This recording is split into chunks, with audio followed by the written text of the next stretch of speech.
चलिए, आप सभी लोगों ने अभी तक बहुत सारे लेखकों के बारे में पढ़ा होगा, ठीक है। तो सर्वश्रेष्ठ कहानीकार का नाम बताना है मुझे। आप सभी लोग बताइए कि आपके हिंदी साहित्य के सर्वश्रेष्ठ कहानीकार जो आपने अभी तक पढ़ा है उनमें से कौन है? नहीं, आप हाथ ऊपर करेंगे जिनको आ रहा है, ठीक है। चलिए इधर से बताइए, बाकी लोगों का भी। और बहुत सारे लेखक हैं, लेकिन सर्वश्रेष्ठ जो कहानीकार हैं वो मुंशी प्रेमचंद। और क्लास 9th में उनकी जो है, आपने एक रचना पढ़ी थी, एक कहानी पढ़ी थी, दो बैलों की तरह, ठीक है।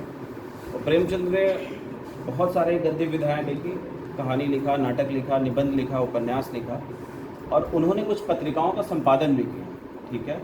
तो एक पत्रिका थी जिसका वो संपादन करते थे, जिसका नाम था हंस। 1932 में वो प्रकाशित हो रही थी, ठीक है।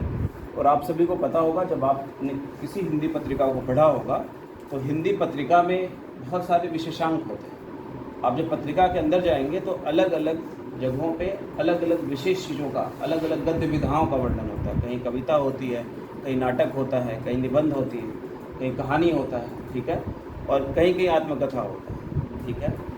तो एक जो विशेषांग था वो आत्मकथा का, ठीक है। और जयशंकर प्रसाद जो है, उनके मित्रों ने बोला कि आप अपनी आत्मकथा जो है लिखिए और उसे भेज दीजिए हंस पत्रिका में प्रकाशित हो, ठीक है।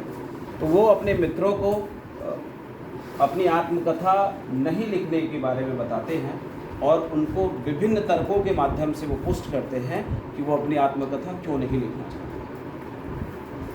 ठीक है। अब आते हैं, आज जो हमें पाठ पढ़ना है वो जयशंकर प्रसाद द्वारा रचित आत्मकथ्य है, ठीक है। आत्मकथ्य के बारे में हम जानेंगे। और आत्मकथ्य जो है का शाब्दिक अर्थ होता है कि अपने संबंध में कही गई बात। आत्मकथ्य, स्वयं के बारे में आप बात, कथ्य मतलब बात, जो आप स्वयं के बारे में बात कह रहे हैं वही होता है आत्मकथ्य, ठीक है। तो अब यहाँ पे जो उन्होंने स्वयं के बारे में कहा है, लेकिन वो आत्मकथा नहीं, ठीक है। वो आत्मकथा नहीं लिखने के कारण और उसके तर्क, ठीक है। तो हम देखेंगे पहले लेखक परिचय। कि लेखक परिचय के प्रारंभ करने से हम पहले बता देते हैं कि जब आप इसमें पढ़ेंगे इस कविता को तो जयशंकर प्रसाद की बहुत सारी दुखद वर्णन आपको देखने को मिलेंगे इसमें, ठीक है। और आप जब उनके पारिवारिक जीवन के संबंध में जाएंगे तो बहुत अच्छी स्थिति नहीं थी जयशंकर प्रसाद की। शुरुआत में जयशंकर प्रसाद काशी के सबसे धनाढ्य व्यापारिक वर्ग में आते थे, मतलब उनका परिवार जो है बहुत ही धनी था, धनाढ्य था वहाँ का। और बहुत बड़े व्यापारी थे उनके जो दादा थे, उनके दादाजी सबसे बड़े व्यापारी बनारस के थे। और वहाँ पे जब आप देखेंगे तो धीरे धीरे धीरे धीरे जब इनके घर में बहुत सारे इनके पारिवारिक सदस्यों की मृत्यु हो जाती है, तो यही दुखद और करुण वर्णन इनके। और सबसे बड़ी बात कि माना जाता है कि इनकी 3 पत्नियाँ, पहली पत्नी जो थी उसकी मृत्यु हो जाती है, दूसरी पत्नी उसकी मृत्यु हो जाती है, तीसरी पत्नी इनकी रहती है, उससे पहले इनकी मृत्यु हो जाती है, और इनके भाई की मृत्यु हो जाती है, इनके पिताजी की मृत्यु हो जाती है, इनकी माता की मृत्यु हो जाती है, और सभी की अश्व में मृत्यु हो जाती है। एक तरह से देखिए तो धनाढ्य और व्यापारी परिवार है, इन सारे कारणों से जो है बहुत ही कठिनाइयों का सामना उनको करना पड़ता है, जिसके कारण से उनकी शिक्षा जो है 8वीं तक ही हो पाती। तो आप जब इस पाठ को पढ़ेंगे तो वो बताएंगे कि वो अपनी प्रेयसी या अपनी पत्नी की उन बातों को, जो सुखद बातें हैं उनको, चूँकि वो आत्मकथा में आप सुख दुख सारी बातें लिखते हैं, जो दुखद है उसको भी दिखाएंगे। तो वो उनका मानना और वो तर्क भी देते हैं कि वो इसलिए इस आत्मकथा को नहीं लिखना चाहते हैं कि उनकी वो सारी बातें, जो दुखद और सुखद बातें हैं, वो सब जो है परिलक्षित होंगी और लोग उनका मजाक बनाएंगे।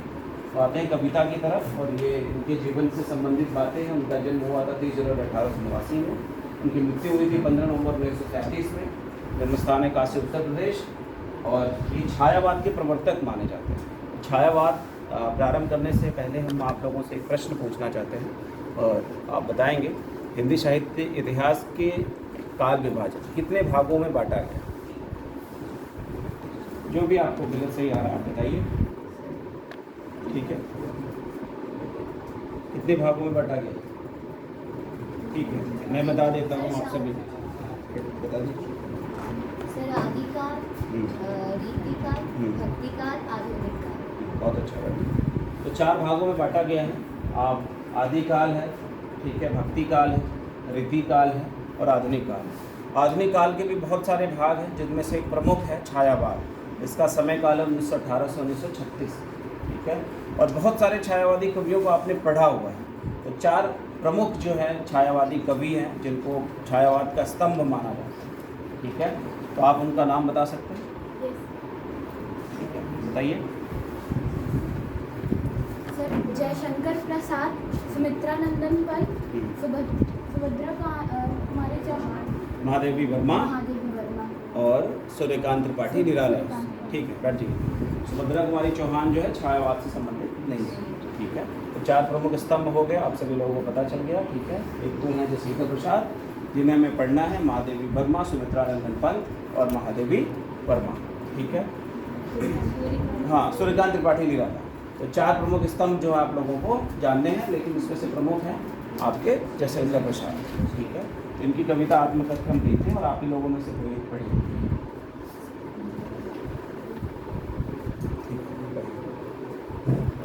मधुर गुनगुनाकर कह जाता कौन कहानी या अपनी, मुरझाकर गिर रही पत्तियां देखो कितनी आज घनी, इस गंभीर अनंत नीलिमा में असंख्य जीवन इतिहास, यह लोग करते ही रहते हैं अपना व्यंग मलिन उपहास, तब भी कहते हो कह डालो दुर्बलता अपनी बीती, तुम सुनकर सुख पाओगे देखोगे यह गागर रीति।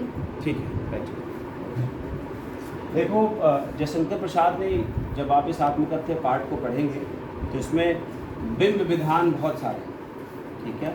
जैसे अलंकार होते हैं वैसे बिंब विधान भी होता है, और बिंब विधान के कई प्रकार होते हैं, ठीक है। जो इसमें से चाक्षुष जो बिंब होता है, जिसको दृश्य बिंब भी कहते हैं, इसके अलावा श्रव्य बिंब होते हैं, सबके अलग अलग जो है भाग होते हैं। हम उनमें से प्रमुख जो है आज देख लेते हैं। जैसे एक एग्जाम्पल के तौर पे हम देखते हैं, जो आप देख लीजिए कि चाक्षुष या जिसको आप कह सकते हैं, आप जिसको देख सकते हैं, दृश्य बिंब उसको कहते हैं, ठीक है। तो आप देखिए कविता के माध्यम से जब आप पढ़ेंगे ना, तो आपको लग रहा है कि ये दृश्य कुछ ऐसी चीज़ें आपने देखी होगी कभी, लेकिन उस ठीक वहीं पे आपको दिखाई जाए। जैसे प्रात का नभ था नीला शंख जैसा, सूर्योदय जो हो रहा था वो कैसा दिख रहा था, वो नीले शंख के जैसा। तो नीला शंख आपने देखा होगा, तो वो दृश्य बिंब आपके मन मस्तिष्क, इमेजरी जिसको बोलते हैं, इमेज, ठीक है। ये अंग्रेजी शब्द से ही आया हुआ है बिंब, ठीक है। तो एक दृश्य आपको बन गया कि आकाश कैसा नीला होगा, तो जैसा नीला शंख होगा, ठीक है।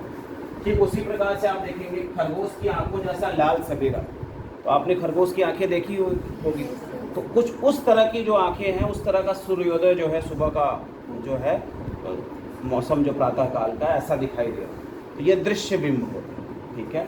और शब्द बिंब जैसे उसी में आप देखेंगे कि अपनी नई नई चमकीली साइकिल तेज बजाते हुए, घंटी बजाते हुए, तो ये सुनाई दे रहा है घंटी बजाना, तो ये शब्द बिंब है। एक उस तरह की जो है बिंब रचनाएं जो हैं। तो जब आप जयशंकर प्रसाद का ये पाठ पढ़ेंगे आत्मकथ्य, तो आपको बिंब विधान भी बहुत सारे दिखाई देंगे। अलंकार तो दिखाई देंगे, जो अलंकार तो आपने पढ़ा भी हुआ है।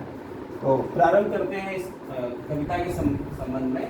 मधुर गुनगुनाकर कह जाता कौन कहानी यह अपनी, मुरझाकर गिर रही पत्तियां देखो कितनी आज घनी, इस गंभीर अनंत नीलिमा में असंख्य जीवन इतिहास, यह लोग करते ही रहते हैं अपना मन व्यंग मलिन उपहास, तब भी कहते हो कह डालो दुर्बलता अपनी बीती, तुम सुनकर सुख पाओगे देखोगे यह गागर रीति, ठीक है।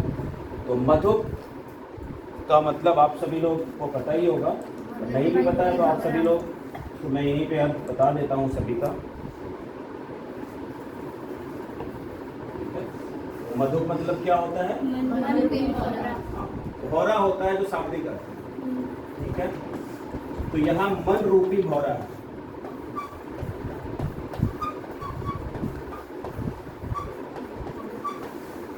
ठीक है। और आपको बता दूं कि भौरे का ज़्यादातर जो पर्याय लिया जाता है और कविताओं के संदर्भ में आप सभी लोग देखेंगे तो हृदय से संबंधित, जो हृदय का उद्गार होता है उससे संबंधित होता है। ठीक है, यही मन रूपी भौरा मधुप यहाँ बताया गया। और वो मन रूपी भौरा जो है वो कवि हृदय, कवि के संदर्भ में। ठीक है, तो जो उनका मन रूपी भौरा है आज कुछ कहानी जो है अपनी बताना चाह रहा है। ठीक है, मधुप गुनगुनाकर कह जाता कौन कहानी यह अपनी, कुछ वो कहानी बता रहा है जो उनके अपने जीवन से संबंधित है, वो जयशंकर प्रसाद के जीवन से संबंधित। ठीक है, अब आगे वो बता रहे हैं मुरझाकर गिर रही पत्तियां देखो कितनी आज घनी। ठीक है, तो इसमें भी आप सभी लोग देखेंगे मुरझाकर गिर रही पत्तियां, ये दृश्य बिंब है। आपने पत्तियों को मुरझाकर गिरते हुए देखा है, तो ठीक वहां अर्थ स्पष्ट करने के लिए, अर्थ को मूर्त रूप प्रदान करने के लिए जो है यहाँ पे इसमें जो है दृश्य बिंब है। ठीक है, आप सभी लोग अगर पत्तियों को देखेंगे तो पत्तियों का एक जीवन काल होता है। जब मुरझा गए मतलब उनका जीवन समाप्त हो गया। ठीक है, तो एक तरह से देखें तो इस पृथ्वी पे बहुत सारी घटनाएं एक साथ घटित होती रहती हैं। ठीक है, किसी का जीवन जो है प्रारंभ होता है, किसी का जीवन समाप्त हो रहा होता है। ठीक है, तो कुछ यहाँ पे जो बताना है इनको, तो ये स्पष्ट करना चाहते हैं कि यहाँ पे बहुत सारे जो लोग हैं उनका जीवन समाप्त हो रहा है। ठीक है, और कवि भी मान रहा है कि उसका भी जीवन अब धीरे धीरे समाप्ति की ओर है, और इस समाप्ति के समय में भी कुछ विशेष बातें नहीं है उसके पास जो आत्मकथा लिखे। ठीक है, तो यहाँ पे ये जो है जीवन से संबंधित दृश्य बिंब। आगे है इस गंभीर अनंत नीलिमा में असंख्य जीवन इतिहास। ठीक है, अब यहाँ पे अनंत नीलिमा, तो ये जो आकाश, नीला आकाश है उससे संबंधित है यहाँ पे कि इस नीले आकाश के नीचे, ठीक है, असंख्य जीवन इतिहास। असंख्य मतलब जिसको काउंट ना किया जा सके, जिसको गिना ना जा सके।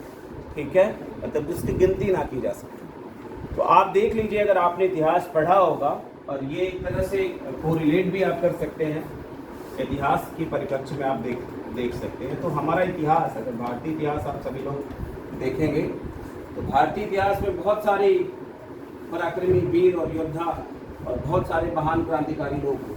भगत सिंह हुए, हमारी महारानी लक्ष्मीबाई हुई। ठीक है, तो आप यहाँ पे बताने का मतलब है जयशंकर प्रसाद को कि इस आसमान के नीचे, इस नीले आसमान के नीचे केवल उनका तो जीवन बड़ा साधारण है, एक से एक महान योद्धा और बड़े बड़े वीर जो है जन्म लिए हैं और उनका जीवन इतिहास है। ठीक है, और उन लोगों के जीवन, आप देखिए महात्मा गांधी का जीवन इतिहास है। ठीक है, आप सरदार वल्लभ भाई पटेल का जीवन इतिहास है, और न जाने कितने लोगों का जिनको हम गिन नहीं सकते, ऐसे लोगों का जीवन इतिहास पड़ा हुआ है। ठीक है, और फिर वो कहते हैं कि यह लोग करते ही रहते हैं अपना व्यंग मलिन उपहास। ठीक है, तो यहाँ पे उन लोगों के लिए है, व्यंग मतलब उपहास या मजाक उड़ाने के संदर्भ में है। तो आप देख लीजिए कि जितने भी महान लोग हैं, महान योद्धा हुए या स्वतंत्रता संग्राम सेनानी हुए, लोग क्या करते हैं, सबकी कमियां निकालते हैं, सब पे व्यंग करते हैं, सबका उपहास उड़ाते हैं। आप गांधी जी जैसे सदृश लोगों का भी उपहास उड़ाया जाता है, जबकि उनका आप जीवन इतिहास देख लीजिए तो उनके सदृश, अब ये तुलनात्मक अध्ययन एक तरह से आप देख सकते हैं कि जो बड़े व्यक्ति हैं, जो महान व्यक्ति हैं, जो स्वतंत्रता संग्राम सेनानी हैं, जो वीर योद्धा हैं, उनके जीवन इतिहास में भी कमियां निकाली गई हैं, उनको भी उपहास का पात्र बनाया गया है। ठीक है, तो जिन्होंने गांधी जी को नहीं छोड़ा, जिन्होंने सरदार वल्लभ भाई पटेल को नहीं छोड़ा, जिन लोगों ने बड़े बड़े महान हस्तियों, आप राम सदृश व्यक्ति का भी जो है उन्होंने उपहास उड़ाया तरह तरह की बातें करके, तो आप सोच सकते हैं कि उस कवि जयशंकर प्रसाद का जीवन तो बहुत ही साधारण है। अगर वो अपनी आत्मकथा लिख देंगे तो वो और उपहास का पात्र बनेंगे, इसलिए वो अपना जो है आत्मकथा नहीं लिखना चाहते हैं। कितने बड़े बड़े लोगों की जो है उपहास का पात्र बनाया गया है, तो वो अगर अपनी आत्मकथा लिख देंगे जिसमें कोई विशेष उपलब्धि नहीं है, तो लोग उनका मजाक बनाएंगे। ठीक है, आगे है, फिर वो उन्हीं लोगों को संबोधित करते हुए जो उनके मित्रगण हैं उनको संबोधित करते हुए कहते हैं कि अगर उन लोगों ने उपहास का पात्र बनाया है तब भी कहते हो कह डालूं दुर्बलता अपनी बीती। तो आत्मकथा लिखेंगे आप जब, तो अपनी कमजोरियों को भी लिखेंगे, दुर्बलताओं को भी अपने लिखेंगे। ठीक है, जो बीत चुकी। ठीक है, तो आत्मकथा लिखने का मतलब है कि आप अपनी अच्छाइयों को, बुराइयों को, कमजोरियों को, सब चीज़ों को लिखें। तो वो कहते हैं कि जब अच्छे अच्छे बहादुर लोग, स्वतंत्रता संग्राम सेनानी लोगों के भी जीवन इतिहास का जो है उपहास का पात्र बनाया गया है, तो तब भी आप सभी लोग कहते हो कि मैं अपनी कमजोरियों को लिख डालूं, अपनी दुर्बलताओं को लिख डालूं, जिसका लोग सुन करके मजाक बनाएं, उपहास का पात्र बनाएं। ठीक है, तो ये तर्क उन्होंने दिया कि वो इसलिए आत्मकथा नहीं लिखना चाहते। ठीक है, फिर आगे कहते हैं कि तुम सुनकर सुख पाओगे। वो सारे लोग जो ये सुनेंगे कि जयशंकर प्रसाद जो कवि हैं वो कैसे हैं, तो देखोगे यह गागर रीति। ठीक है, यहाँ गागर रीति में भी जो है दृश्य बिंब। ठीक है, गागर घड़ा, मिट्टी का घड़ा, और रीति मतलब खाली।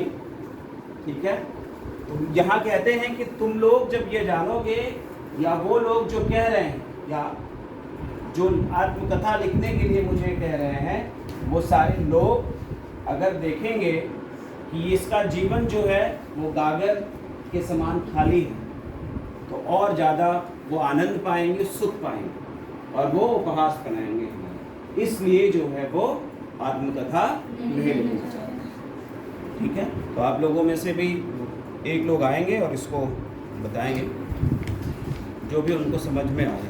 ठीक है, चलेंगे। चलिए भावना, आइए जो आपको आ रहा है बताइए।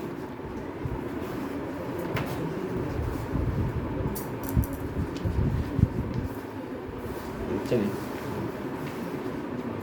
तो इसमें ये जो पोयम है, ये जो कविता है, ये जयशंकर प्रसाद जी द्वारा लिखी गई है, और इसमें वो बताते हैं कि वो अपनी आत्मकथा क्यों नहीं लिखना चाहते हैं।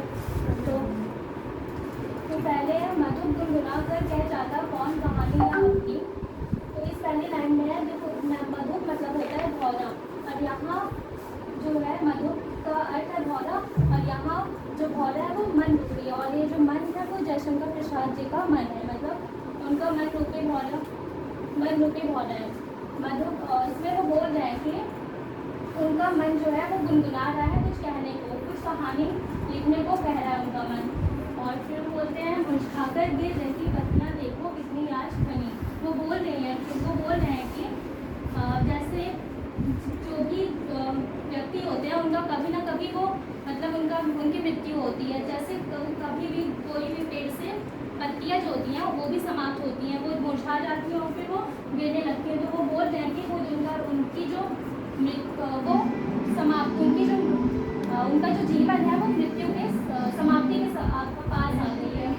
और वो बोल रहे हैं इस गंभीर अनंत नीलिमा में असंख्य जीवन इतिहास को बोल रहे हैं कि ये जो अनंत नीलिमा है, मतलब कि ये जो अंतहीन नीला आकाश है, वहाँ यहाँ पे असंख्य इतिहासकार हैं जिन्होंने अपनी अपनी आत्मकथा बताई है, अपने अपने बारे में बताया है, लेकिन फिर भी जो लोग आगे बोलते हैं यह लोग करते ही रहते हैं अपना रंग मलिन उपहास। मतलब कि जो इस असंख्य जीवन में बहुत सारे इतिहासकार हैं और वो अपनी आत्मकथा और बहुत सारी चीज़ें अपने बारे में बताए हैं, लेकिन फिर भी जो लोग हैं वो उनका उपहास करते रहते हैं। तो वो बोलते हैं कि अगर मेरे बारे में तो कुछ है भी नहीं, और अगर मैं अपने बारे में कुछ भी बताऊंगा तो जो लोग हैं वो मेरा और भी ज़्यादा मजाक उड़ाएंगे। तभी कहते हो वह डालूं दुर्बलता अपनी बीती। तो वो बोलते हैं कि तभी तुम कहते हो कि मैं अपनी दुर्बलताओं को बता डालूं जो कि बीत चुकी है। तुम सुनकर सुख पाओगे देखोगे यह गागर रीति। वो बोलते हैं कि तुम सुनकर सुख पाओगे जब देखोगे यह गागर रीति, मतलब कि खाली मन, उनका जो जीवन है वो खाली घड़े के समान है। तो वही वो बोल रहे हैं कि उनके जीवन में ऐसे कोई बड़ी उपलब्धियाँ नहीं है, और वो इसीलिए अपनी आत्मकथा नहीं लिखना चाहते, क्योंकि जो बड़े बड़े लोग होते हैं अगर वो अपने बारे में कुछ भी बताते हैं तो जो लोग हैं वो उनके बारे में उपहास उड़ाते हैं, मजाक उड़ाते हैं, बनाते हैं। तो अगर इनके जीवन में कोई भी उपलब्धियां नहीं है तो ये अगर अपने बारे में कुछ भी लिखेंगे तो इनका कुछ ज़्यादा ही मजाक उड़ेगा, इसलिए अपने बारे में कुछ नहीं बताना चाहते हैं। धन्यवाद। तो ये रहा प्रथम अनुभूति जो आज हमने पढ़ा है, ठीक है।